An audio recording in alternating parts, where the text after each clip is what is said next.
I personally have a plan to escape the so-called permanent underclass and help my fellow creatives at the same time to do the same thing. This includes using Claude Code, Fable 5, and of course, Fall. So my project is called Workman Labs, named after me, Matt Workman, and right now it's basically a Gen Media jobs tracker. And I'm going to be keeping this large growing database of Gen Media jobs and key articles and insights that I'm feeding into Claude so that we can track insights over time to learn about the generative media industry and to help people find jobs within it. And in other news, Fable 5 has been released to the general public, and I used it this week to implement my first Gen Media feature to Workman Labs. Now, whenever I add a new job to the board, it's going to generate a custom graphic that works with my brand and the context of the particular job, and that image shows up as a header on the website, and it's also the web preview link when you share that job on X, LinkedIn, or Facebook. I'll show you how I created this feature using Claude Fable 5 and Fall workflows, and tell you a little bit more about the platform as we go. When I first started Workman Labs back in the dark ages when Fable 5 was still banned by the US government, I had this vision of an orange to white gradient with some sort of tech pattern grid, could be dots, it ended up being plus signs, and I wanted the site to have a lot of cool futuristic Gen Media characters that I generated using Midjourney. I also generated a general kind of like style graphic that has the orange to white gradient with the plus signs, and I referenced this in almost all of my graphics so that, again, this is like our main kind of style color template. So now I'll walk you through the manual way of creating an image like we want for our website. So we'd head over to Fall and we'd go to the GPT Image 2.0 playground, and we would do everything manually. So we're going to upload our reference of the character we like, our style sheet, and then we're going to write a manual text prompt. We would then hit generate, and we would get our image back. On top of this, you'd have to download the image, rename it, organize it, and then give it to Claude Code to integrate into the website. This all takes, something like around maybe like 5 minutes of manual work. But say you want to add, 50 jobs a day, that's not something we want to be doing by hand, and we don't have to. So here is how we automate that process. We're going to go to Generate and Fall Workflows. But let's make a new one from scratch. We'll hit Create, and we have a sort of standard looking visual scripting system. Now the inputs, if you come from programming, this is just like a function. This whole graph is a function. You send in context or inputs, text, images, all sorts of stuff, and it's going to output something. It could be a generated image like we're going to do this time. It could be text again, or it could be a movie. It could be a lot of things, right? This is Gen Media. So what we'd want to do here is do some text, and I'm going to call this player name. Next, we'll add an image, and we'll say player photo. And then from here, we could add a new thing, and we'll use GPT Image 2, because that's what we were using before. And what we could do here is put this into prompt, and it's just going to say name. And then we could take this photo and we could add it to the image URL. And then we would plug this in here. And then what you do is basically save this workflow here. This one's not going to work, but I just wanted to show you how this looks. We're going to call this player test and hit create. But what you can do then is switch to Playground, and you have now an app, so to speak. We could set this to public, and now you can access this workflow from this actual link here, this sort of website playground version of it. You could upload your photo and it would try to run it. And then for us, what we'll be doing is exposing the API here of it to Claude Code so that it can do this, again, completely automatic. So that was a lightning round look at Fall workflows. You can define inputs, you can do logic in the middle to generate images or videos, and then you output those, and then you can expose that to an API.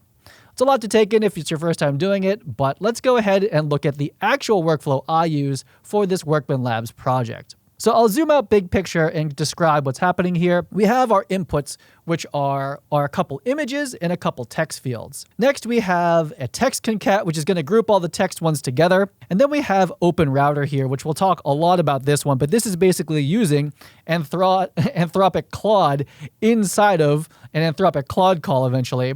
And then we feed all of that into our GPT Images API call here. And this is going to be a prompt, a good text prompt, a bunch of image references, and that's going to then output an image that we then want to use on our website, right? So now let's look a little bit closer at this open router node here. And this is quite literally using an LLM inside of a workflow. And the end goal, the output of this LLM call here, is to generate a text prompt for GPT Image 2.0 to make the correct graphic for our website. So here it is in a Google Doc, and let's go through it really quickly. So for the role, it says that you're a prompt writing engine for a job graphic generator. Your only job is to output the complete image prompt for GPT Image 2.0 model. You could put in Nano Banana or whatever model you're using. Next, we have some inputs here. These are kind of like variables. And it says that number 1 is the job title in text. And number 2 is the company name, again, in text. And if we go back to our kind of wider view of the workflow here, we know that these 2 text fields here are going to be put together as a concat and then sent as a prompt to this open router node. So this is basically like a way of passing text variables into our LLM here. But we don't really call them variables here, but that's what I think they are. Next, our output rules are output only the final image prompt as plain text, no preamble, markdown, quotes, no labels. And then the next thing is fill every bracketed field, which you'll see in a second, sort of like the variables or symbols. The input job title is the job title. The input company name is the company name. So I'm trying to basically pass variables within an LLM, and it does it. I can't say that this is the perfect way of saying it, but that's what we're trying to do here. And then we say output, which is in all caps, which we kind of defined at the top here. Again, output this exact template, right? So kind of like fill in the blanks, right? And so I basically templated what I would normally type in there, but with some variable switch outs. So the modern graphic for a job listing. The character from the first reference is wearing a uniform with company name. So switch that out. Logo. From the second image reference, repeated as a pattern in bright orange. The graphic text is add the title, job title to the top in bold orange inter font. And the subtitle is company name, gray smaller inter font, right? So we're switching out whatever input we get from the user or from the agent and writing that on the graphic. And the background is a bright orange to white horizontal gradient with gray plus signs in a grid like the third image reference. So the other thing we're doing is anticipating the first image reference, the second image reference, the third image reference. And as we go back to our workflow, we'll see that if you've ever worked, if you've worked with any like reference-based image model, that you can reference the different inputs here. So we know the order coming in. It's going to be image main character, image logo, and then image graphic reference. So we know to anticipate that in the text prompt. And then we've basically taken our text variables and inserted them into the final prompt in the right places. Hopefully, we then set the quality to high. And the other thing I did was set this to 1200 by 630, which is roughly 1.9 to 1 for the web preview image aspect ratio. It's close to that anyway. And then we make that an output. So that's a lot of work here. We'll hit save. I actually did clean up the prompt a little bit. And then what you can do is go to Playground here and you can test it before you have your agent do it, right? So this is like the programmatic playground here. We go ahead and we upload our images, we write our text, and we can send this off, and it was working great.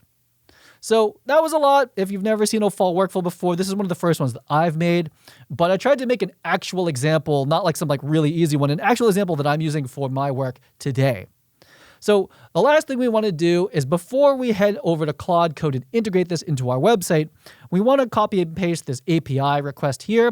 This is going to tell Claude Code how to actually use this fall workflow in Claude Code so that we can automate this whole process and never do it by hand again.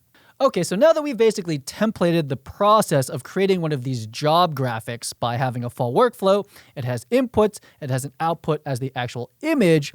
How do we actually use this within a Claude Code created website or web app? That's what we're going to look at right now. I set off a massive prompt, and this is a big one for me. I haven't done that many projects, but this is a big text prompt, and this is why I wanted Fable 5 to orchestrate all of this, because it's pretty complicated, and I don't want it to get it wrong, so we want to use the best model possible. So I'll try to break down how this prompt works here.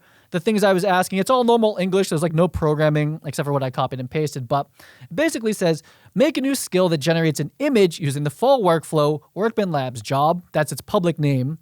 This is an API code for it to import from fall. Then I copied and pasted the API call from the website, which gives the URL to it. So this allows Claude Code to now use that workflow that we made, that template kind of, right? The skill will figure out what input images and text are needed for the workflow. So the Claude's going to handle all of this for us. For the image, we want to pick a random image from design references, job graphics characters, which is just a folder of all the different characters in there.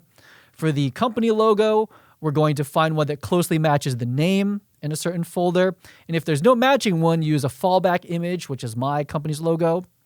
Next, for the image graphic ref, use the actual graphic gradient that I have, again, just as an asset in the folder. Next, this Claude skill will eventually be called when a new job is created. There's a job skill for that already, so this is kind of adding to that skill. The job entry will have the job title. That will be the text input for the Workman Labs job workflow. And same thing for the company name. And basically, associate from the job that I'm creating as data, associate the correct variables with the workflow, right? And so it can do all of that with code, no actual it can do this all through the LLM coding agent. I don't need to actually program the actual variable names or anything. It can figure that all out for me, kind of crazy. And then the output image from the workflow should be put in public graphics jobs. And I tried to give it like a naming convention here using the brackets again. So we want this job image to be called job number, underscore link preview image basically, underscore version number.jpg. And I say the brackets, spelled wrong actually, should be replaced with the actual job number and the iteration number of the image. And then I go on to say that I might generate multiple images until I like the result. So the first version number is 01, and then increment up every single time I do that, right? So I know how to write this in Python, in C++. I know how to write this actual function for real in code, but we just describe what we want to Claude, and it'll write it better than us. I don't actually know JavaScript all that well. So again, it's going to do a better job than me. The end goal of these output images are to use them as link preview images for the corresponding job full page, link preview image for the job page on X and LinkedIn, right? So it knows what a link preview image is. I actually have an auto-generated version of it already that uses a different kind of like tech here. There is already a system in place to generate a link preview image per job page. Leave that in place for when there is no generated image for that job. Create this skill or whatever is needed, and then I will start to generate the images one by one to see if it works. Then we'll make sure the skill is called anytime a new job is added, and we'll generate the image, download it to public graphics jobs, and make it the web preview image for that job. So Claude Fable 5 pretty much one-shot this entire thing. It worked perfectly. It did some testing. It generated its first job. I then, before I was fully ready to automate this, I said, let's test one more job or 3 more jobs. And I checked it out. It worked. It actually generated the images. And then I gave Claude the biggest ask I've ever given Claude ever for one of my projects. I said, generate the rest of the images for the jobs. And there was something like 60 images that needed to be generated. And knowing that each one of these takes about, about a minute to generate, this was one of the longest processes I've ever done, agentically. And so as Claude is using the new skill and the new fall workflow, I have the screen I have one window on the left that shows the Claude process because I asked it to give me process updates. And then on the right, I have the folder that's just filling up with these images that are using the fall workflow, and they all look great. They look like if I had manually prompted these with references, except it's doing it, agentically and programmatically is the way I think about it. It's dynamically putting the right text in there. It's pulling random characters, and it's all matching the style guide. So pretty incredible. This is my first kind of like Gen Media automation here. So now every time I want to add a job, I'm typically finding these jobs on LinkedIn, but I also hear about them from word of mouth from other websites, and I'll just give Claude my list of LinkedIn posts plus other job posts from other websites, and I say add these jobs and generate the graphics, and it'll do that all automatically for me. It's going to pull all the right data in, it's going to then read all the data and generate insights for the website, and now it's going to generate graphics that are cool and kind of match a little bit the style and the job position. I'm thrilled today to announce the official launch of Workman Labs, the easiest way to escape the permanent underclass. So here is the Workman Labs website. Has a cool hover here on the header, not really needed. And what we have is a general job board of hand-selected jobs by me from LinkedIn, from X, from all the different sources that I find different Gen Media jobs, because they're all over the place how they get posted, all collected into one place here. And there's one that I wanted to point out that's pretty cool, and that is from JP Morgan Chase. That's how mainstream Gen Media is right now. JP Morgan Chase has a creative technologist role. They gave it some other words around it, but it's a creative technologist role, basically. You're going to need to be working with Gen Media and creating workflows for people like we use to create this website and these graphics. This is the skill set that's basically being used by a bunch of these companies when they're looking for creative technologists. So this concludes our very first look at how to escape the permanent underclass as it relates to AI and specifically for creatives in the Gen Media industry. And this is sort of a joke. I hope no one's like super offended by this, but my goal in general right now is to learn as much as I can about Gen Media and the industry. And one way that I have been engaging in this is by just studying different job descriptions that I see out there. I see different people that I know that are getting hired at AI positions. And this is how I'm starting to film my, world model view of what's happening in the creative industry. And I'm trying to collect that all into one place and then use AI to help me and other people get jobs in AI. That's how we escape the permanent underclass. At least that's my plan. Let me know if you have any questions about this workflow. This was just sneaky a way to talk about fall workflows, but it took me a while to understand the concept of I can just do it by hand. Why would I want to make a workflow for it? The unlock for me is when you discover that, you can give that workflow now to Claude Code and automate it. So this is the type of stuff that creative technologists, creative engineers are basically asked to implement at a company. Imagine some company that has a website that wants to generate more images that are better quality or being updated more frequently and don't require hand graphic design. Well, your goal then is to make a workflow like this, probably better, but make sure that the design guidelines are being met, right? It still looks professional. It doesn't look like slop. It looks good, but then have it being executed agentically. So hopefully it's not slop. You want the end output to be good, so it requires someone that knows how to design, someone that knows how to design these type of AI pipelines.